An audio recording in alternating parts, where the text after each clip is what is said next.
Welcome to the Money Management Resource Center podcast. This is your host, Jacob Johnson. And today we have got with us Mr. Josh Scott from the Money Management Resource Center. Please introduce yourself. Hello. I'm glad that all of you are listening to this. My name's Josh Scott. I'm a senior right now in the Personal Financial Planning program here at UVU. And I'm also serving in the MMRC as a financial coach. So there are many things that we like to go over with different students and other people from the community. So I selected a topic today that I thought would be very interesting to discuss. And I think that it would be very intriguing to a lot of us since a lot of us are unaware of it. That topic is interior finance. Gotcha. Okay. Well, before we dive in, I want to hear a little bit more about you. How did you get into personal finance or into the Money Management Resource Center, and perhaps share some funny story about you? I got into personal finance because, so when I got back from my mission, I looked at a list of degrees that UVU had to offer. I was totally unsure of which path to go. I knew that I didn't want to be one of those people that selected a degree just to change it 2 years later and add to my workload another year or 2 semesters worth. Guilty. So yeah, I wanted to avoid that at all costs. So I decided to go through and kind of filter through all the different things or degrees that UVU had to offer. And I narrowed it down to just a few, and personal finance was one of them. So after doing a little bit of research on the UVU website for the PFP program, I was sold. I realized that it was something that really matched with my values and what I wanted to achieve in my life, in my career. And just being able to meet with people is something that I find highly fulfilling, because I know that there are a lot of people that also have struggles with money. And so this is something that I could lend my service in doing as a career. Perfect. I love it. I love that because that's, more important almost than what we share with people, I think, is our reason that we share it. Because people hear your intentions more than they hear, I am a financial professional, I'm a computer programmer, I'm an engineer or an aviator or a pilot or a Marine or whatever your job is. People want to know who you are. And I think it's just great. So I love introducing the coaches, because part of the purpose of this podcast is so that people who are thinking, hey, you know what, I want to talk to someone about X or Y or Z, can come in and be like, okay, I at least know what these people are like. We're humans at the MMRC. We're not superhuman gods. We've all made our own mistakes. I turned down a full tuition scholarship one time. We all have our own weaknesses and things we've done wrong financially, physically, emotionally. So that's great. Thanks for sharing all about yourself. So today we're talking about interior finance. Give us a little bit of information. What is that? All right. Well, interior finance. So most people know about topics that deal with exterior finance. So that would be things like cash flow, or maybe a balance sheet, or retirement. That's something that maybe we don't talk about too much right now because we're so young. But as we go and get older, that's something that we're going to think about. Or maybe taxes. That's something all of us have to face. Are things with taxes. But interior finance, that deals with the way that people relate with money. So we all kind of have a relationship with money that we develop, and it starts from when we're very young. So we all have our different stories that we have, that we, maybe with our parents or our friends or whatever. And we have emotions that are attached to those that influence or have helped to shape beliefs. And so interior finance deals with things like beliefs, emotions, stories. It also deals with things like dreams, consciousness, abundance, awareness. So that's the focus of interior finance, and it's something that I want to shed more light on because I think it's going to be beneficial to most people to be able to become aware of those beliefs and their relationship that they have with money. I love it. Yeah. How do we work with money? Sweet. Let's jump in. So our first topic is money scripts. Yep. So money scripts, those are basically another name for beliefs. Okay. So money scripts are developed from childhood. And another thing that's very important to realize about money scripts is that they are most times generational. So if you look at it, you'll see that, maybe someone that we'd classify as poor, their children will grow up and they'll follow that same line as far as they'll also be poor. And it's because of the different things that they've adopted or taken from growing up in that sort of environment when they're young. And you'll see that, you might look back and that follows for, 4 or 5 generations. But then there are those that break the mold or break that trajectory, and maybe they move up socioeconomically, and maybe they're middle class, or maybe they go from that story you hear of rags to riches. Mm-hmm. And it's because they change the money script. They realize that they can move out of that, and there is a sort of awareness that they come to early on that helps them to move out of that. Okay. So the money scripts, these beliefs aren't always bad. There are good money scripts, but there are also a lot of bad money scripts that people hang on to. Yeah, I'm actually really interested to hear like an example of a money script and perhaps like, I don't know, what can you do about your money scripts if they are bad? Okay. So yeah, some of the money scripts that you might hear of are more money will make things better. That's something that some people believe. Mm-hmm. Or money is bad. Or I don't deserve money. I deserve to spend money. There will never be enough money. There will always be enough money. Money is unimportant. Money will give me meaning. It's not nice or necessary to talk about money, so a sort of taboo. Uh-huh. Or if you are good, the universe will supply all your needs. So these are some of the classic money scripts that you might hear, and it's more of on an unconscious level. It's not like we're telling ourselves that, but at the same time we are. Yeah, it's kind of part of your core being, your values and attributes. That's really interesting. Yeah. So those are the money scripts that you might hear about more common just within people that they've been adopting or developing from a young age. And they carry it with them till now. And sometimes people never become aware of them. Even though they've had them their whole lives, they go into, elderly age and they still have them. And they've never changed them, nor are they aware of them. Yeah. So I suppose, I don't know if this is where we're going with this, but what can you do about money scripts we have that might be perceived as negative? So, that's something that it comes from becoming aware. So there is a sort of discovery process. Mm-hmm. There needs to be authenticity. Okay. As far as, saying, okay, why do I do the things I do?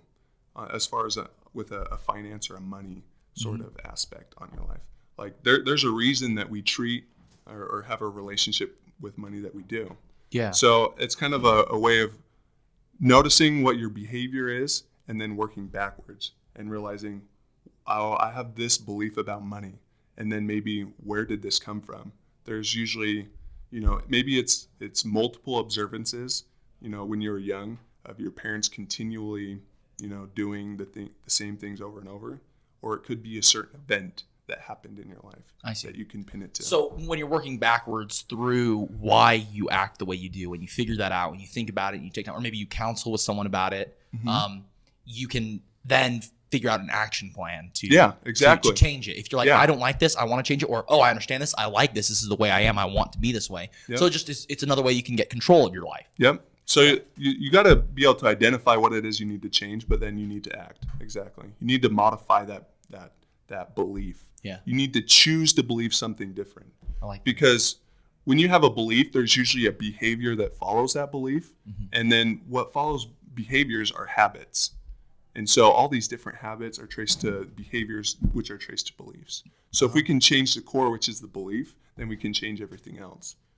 And so that will change our behavior, and our habits that we have with money, and that can change, everything drastically. Because how much of our life is affected by money?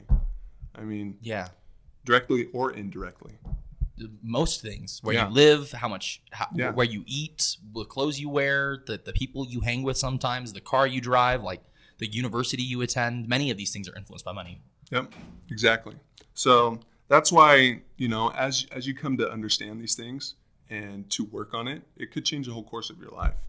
Love it. And I think it's something that's very, it's not treated enough right now. People focus on, you should be doing this, you should be doing this. But on an unconscious level, there's a sort of resistance to it. Mm-hmm. And it's because of these beliefs or behaviors that are instilled in us.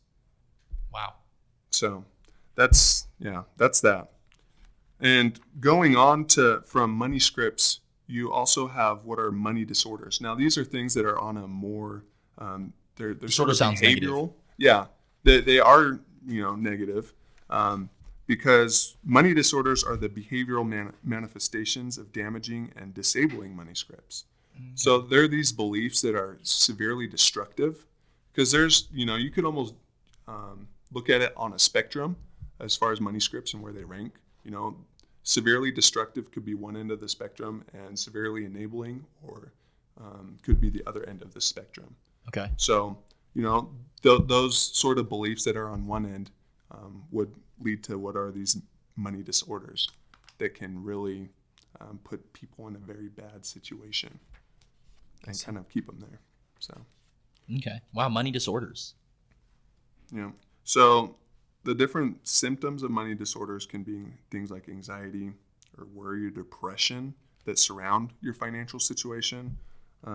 It can be things like lack of savings and investments, excessive debt, ongoing conflict with maybe your spouse or your friends or your family or siblings or whatever. I imagine dishonesty is definitely on that list. Dishonesty. Relating to money. If you're lying about money, you've got a problem. Yeah.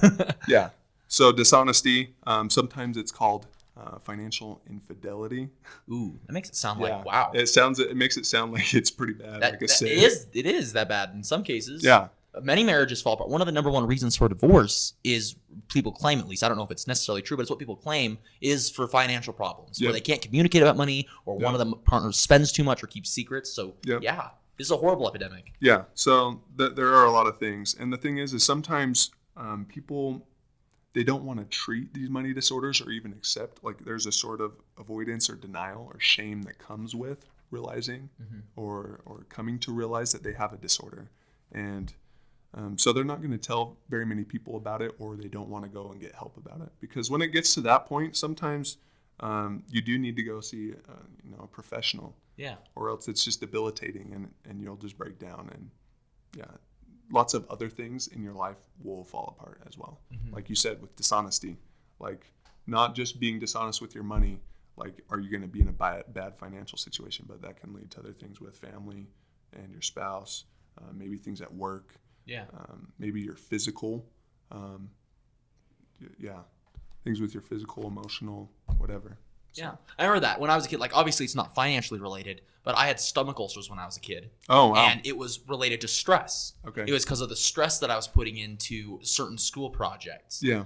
Certain things that I expected of myself, and the stress level I created was so high. Your body physically reacts to what you emotionally, mentally, behaviorally do. Yeah. It's definitely true.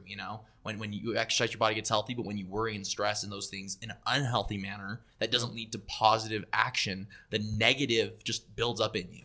Yep. Definitely. Yep. That's crazy to think. Your money affects your physical health. Oh yeah, definitely.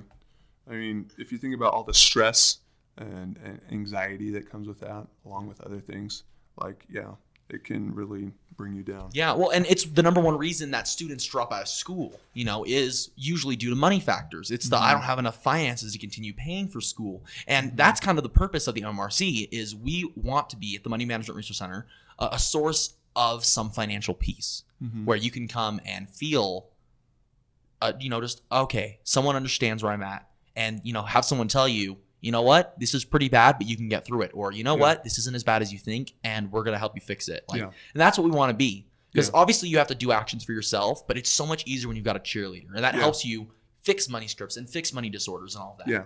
Because, you think of a coach, and you think of maybe a sports team, or, there are certain people like executives of companies that have coaches, or other people that have coaches that help them to kind of to work through things and to become better and more successful.